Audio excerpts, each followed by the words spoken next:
नमस्कार दोस्तों। हर साल 20 लाख से ज्यादा नीट की परीक्षा के लिए अभ्यर्थी अप्लाई करते हैं एंड नीट की परीक्षा देते हैं। लेकिन रिजल्ट आने के बाद सबसे ज्यादा सुनाई देने वाला एक ही सवाल होता है, क्या जनरल कैटेगरी का छात्र सिर्फ इसलिए पीछे रह जाता है क्योंकि उसके लिए कोई आरक्षण नहीं है। दिस इज द क्वेश्चन, जो एक नॉर्मल क्वेश्चन होता है कि हाँ जनरल कैटेगरी का बंदा नहीं हुआ, यार वो नहीं हुआ, ये नहीं हुआ, और सबको लगता है कि यार उसके पास आरक्षण नहीं है तो नहीं हुआ होगा। दूसरी तरफ ये भी कहा जाता है कि आरक्षण सामाजिक न्याय का माध्यम है। क्या समझें इसको? सामाजिक न्याय का माध्यम है और ऐतिहासिक असमानताओं को कम करने के लिए जरूरी है। Is it? ऐसा लगता है, मतलब किसको लगता है ऐसा? तो बात ये सच क्या है, आज इसी पे हम चर्चा करेंगे। मुद्दा यही होगा हमारा कि क्या सच है, क्या एक्चुअल रियलिटी है इस नीट एग्जाम की एंड इसमें रिजर्वेशन की। तो सबसे पहले तो मैं आपको बता दूं कि नीट में आरक्षण नहीं होता है। नीट में आरक्षण नहीं होता है। आरक्षण जो होता है आगे उनकी काउंसलिंग होती है, और जब सीट्स एलोकेशन होती हैं तब उसमें वो जो आरक्षण वाला क्लॉज, आरक्षण वाला प्रावधान तब वहां पे एप्लीकेबल होता है। तो सबसे सबसे ज्यादा यही लोगों को डाउट होता है कि अरे नीट के टाइम पे रिजर्वेशन है, नीट के टाइम पे रिजर्वेशन नहीं होता है। नीट की परीक्षा सभी छात्रों के लिए एक ही प्रश्न पत्र से होती है, उसमें कुछ ऐसा आरक्षण वाला कुछ नहीं होता। ठीक है, आरक्षण परीक्षा वगैरह में नहीं मिलता है। तो आरक्षण मेडिकल कॉलेज में काउंसलिंग और जो सीट बांटने के टाइम पे जो डिसाइड होता है कि कितना आरक्षण किसको क्या देना है वो होता है। तो सरकारी मेडिकल कॉलेजों की जो सीटें हैं वो बेसिकली दो हिस्सों में बांटी गई हैं। जब नीट का एग्जाम हो जाता है, बच्चे क्वालिफाई हो जाते हैं, देन फिर आता है एक्चुअल जो स्टेज है रिजर्वेशन की। तो उसमें क्या होता है, कॉलेजेस में ना दो तरह के कोटे होते हैं। पहले तो मैं आपको बताता हूँ कि नीट में ना दो तरह के कोटे होते हैं रिजर्वेशन वाले। एक जैसे सपोज करो एक कॉलेज है, उसमें 100 सीटें हैं, तो उसमें 15 सीटें all India quota, AIQ, all India quota के हिसाब से रिजर्व रखी जाएंगी।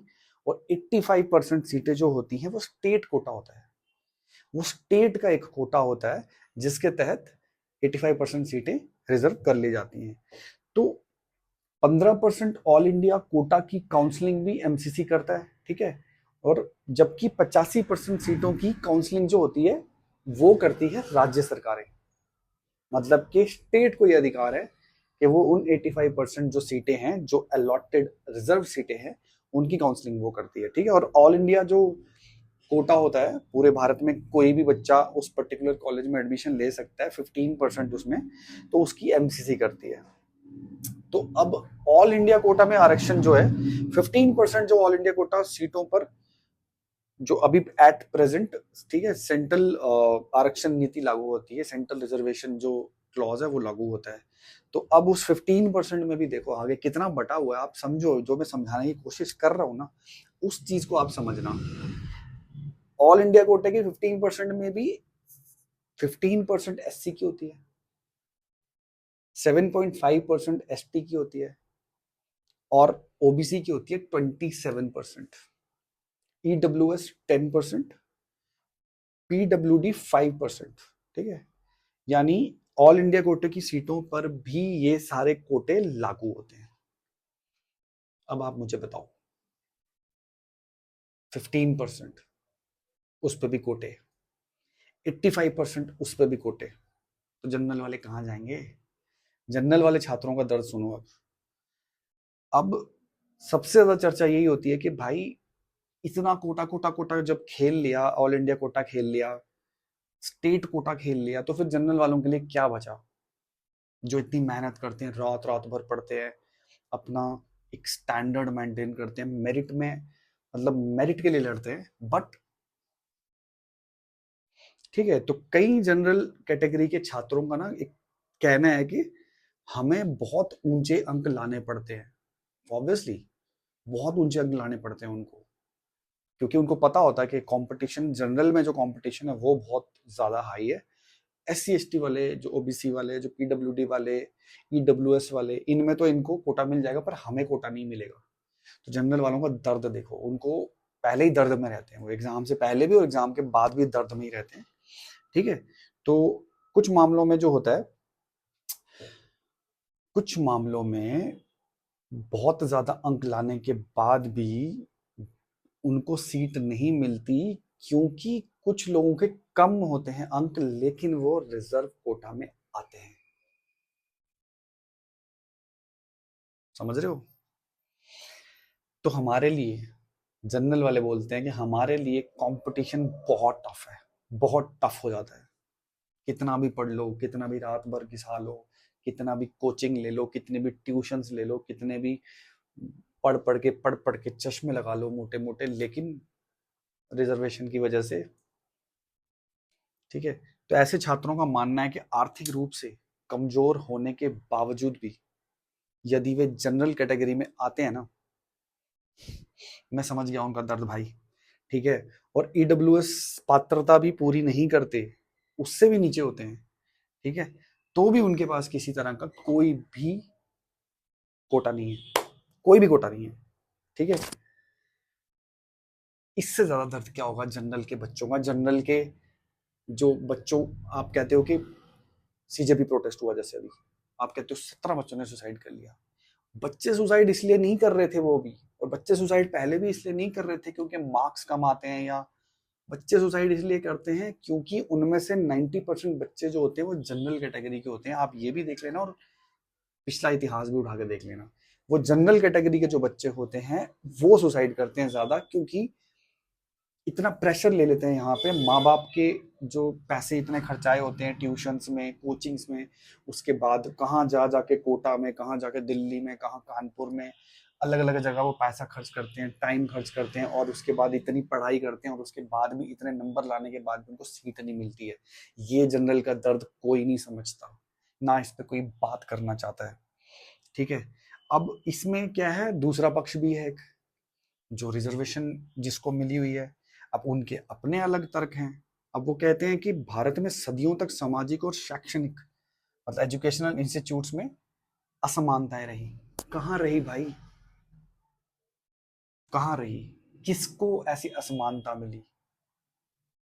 भीमराव अंबेडकर साहब ने फॉरेन में जाके यार की उन्होंने अपनी वकालत, उसके बाद उन्होंने कॉन्स्टिट्यूशन लिखा, उसके बाद उन्होंने कॉन्स्टिट्यूशन में आप लोगों को इतना दिया, थोड़े टाइम के लिए, 10 साल के लिए था, वो खिंचता खिंचता खिंचता खिंचता 2026 तक आ चुका है। ठीक है, अब उनका ये भी है कि कॉन्स्टिट्यूशन ने कुछ वर्गों को, अब वो कहते हैं कि कॉन्स्टिट्यूशन ने कुछ कास्ट को, कुछ वर्गों को शिक्षा और सरकारी नौकरियों में विशेष अवसर देने की व्यवस्था की हुई है। अरे भैया तो की हुई है ना, अगर एक कॉन्स्टिट्यूशन में एक क्लॉज ऐड हो सकता है तो उस क्लॉज को हटा भी तो सकते हैं, उस क्लॉज को हटा भी तो सकते हैं, अमेंडमेंट ही तो करनी है, क्यों नहीं कर सकते? अब ऐसा थोड़ा ना है यार कि आप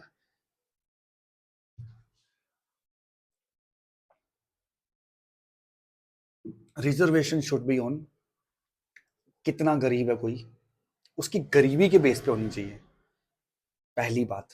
ठीक है, अब सुनो मेरी, गरीबी के बेस पे होनी चाहिए एक बात। दूसरी बात कि अगर एक रिजर्वेशन के बेस पे किसी को, अब टीना डाबी है, उसकी बहन भी आईएएस है, खुद भी आईएएस है, बाप भी आईएएस है, माँ पता नहीं, शायद माँ भी शायद कुछ है, तो अगर इतना इकोनॉमिकली साउंड कोई परिवार है, वो रिजर्वेशन में क्यों है, क्यों है? उसको क्या, गरीब नहीं है, इकोनॉमिकली वेल है, ट्यूशंस ले सकता है, कोचिंग ले सकता है, अच्छी पढ़ाई कर सकता है, अच्छे कॉलेज में पढ़ सकता है, उसके बाद भी उनको रिजर्वेशन देने का क्या मतलब है?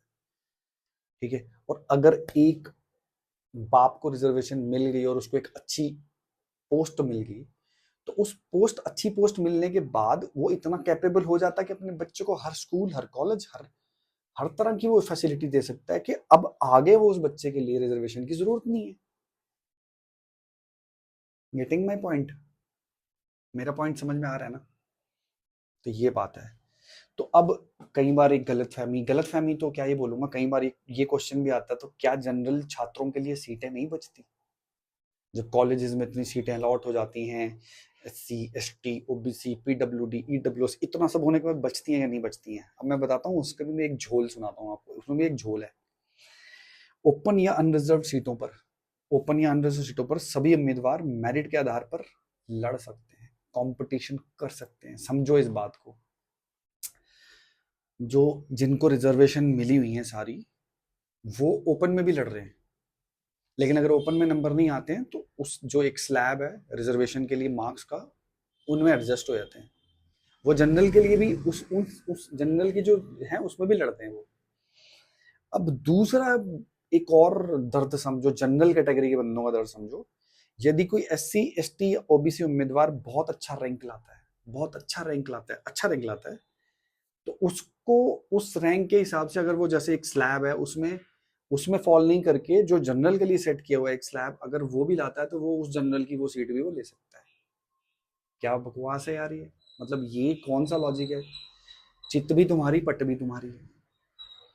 ज्यादा नंबर ले लिए तो जनरल की सीट पे भी तुम compete कर रहे हो, ठीक है। कम नंबर ले रहे हो तो कम में तो तुमको मिल ही रहा है, कम में तो तुमको सीट मिल ही रही है रिजर्व करके। तो यार ये दर्द कौन समझेगा जनरल का, ये दर्द कौन समझेगा?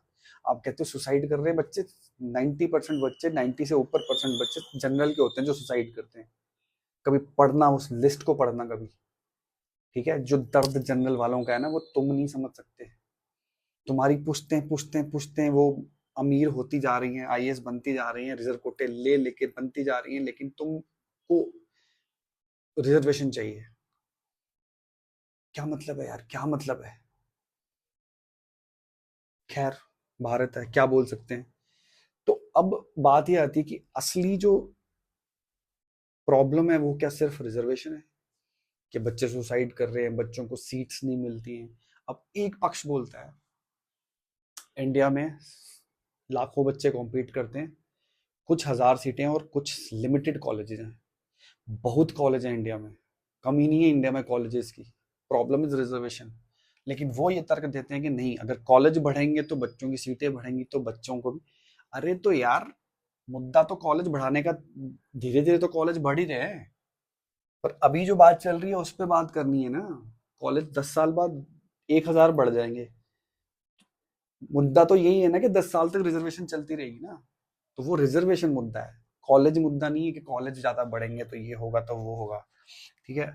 फिर उसके बाद ये सवाल आता है कि आरक्षण खत्म होना चाहिए। आप क्या बोलते हो? आप मेरे कमेंट बॉक्स में जरूर लिख के जाना आरक्षण के ऊपर के, आरक्षण खत्म होना चाहिए।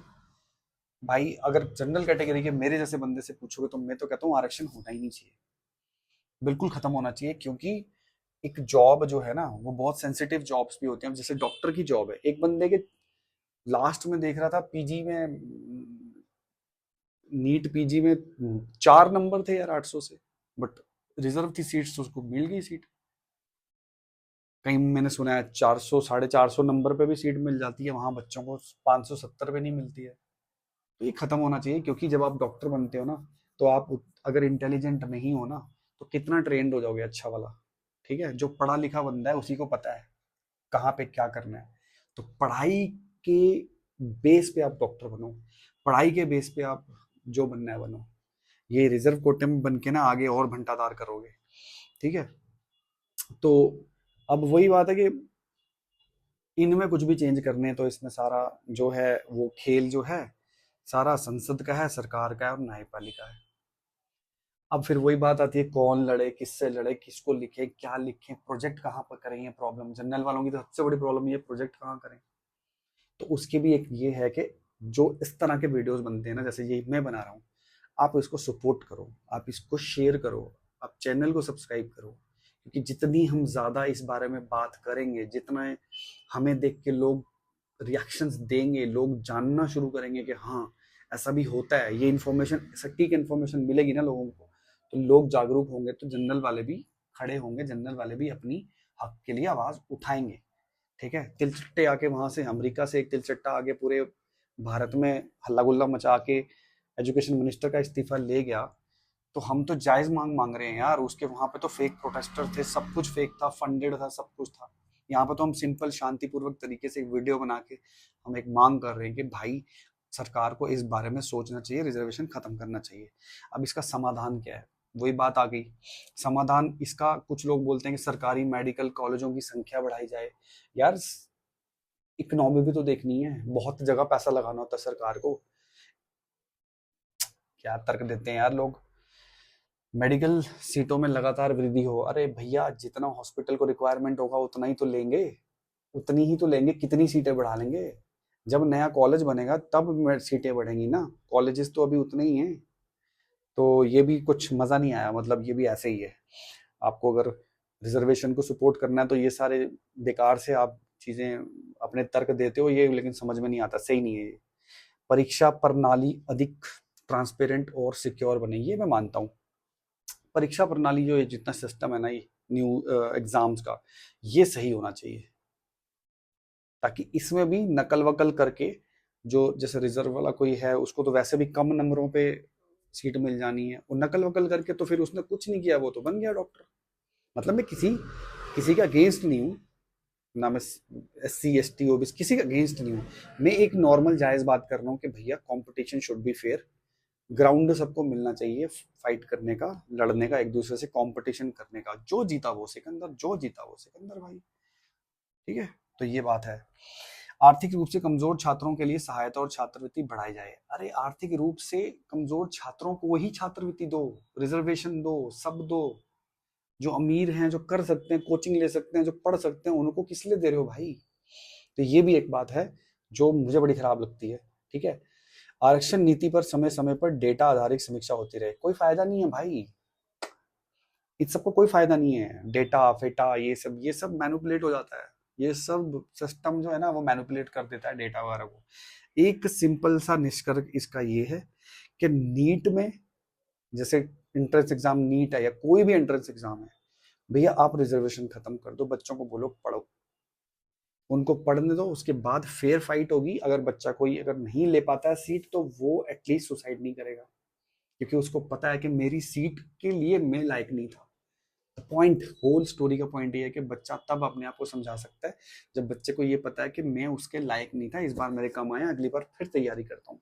लेकिन एक बंदा टॉपर बन के उसके बाद वो उसकी सीट कोई और ले जाए, ठीक है, तो ये उसको यहाँ चुभेगा और फिर तो वो उसी तरफ जाएगा जिसके लिए कंपनसेशन दिलवाया CJP वालों ने। तो ये गलत बात है भाई, ये गलत है। ठीक है, दूसरा है निष्कर्ष में जनरल कैटेगरी के कई छात्रों को अधिक कंपटीशन और लिमिटेड अवसरों का अनुभव होता है। ये बात बिल्कुल सही है भाई, बहुत कंपटीशन है जनरल वालों के लिए और लिमिटेड ही 3-4 चांस होते हैं, तो ये उनका तो नहीं हो सकता कुछ भाई, जब तक तुम ये आरक्षण खत्म नहीं करोगे कुछ नहीं हो सकता।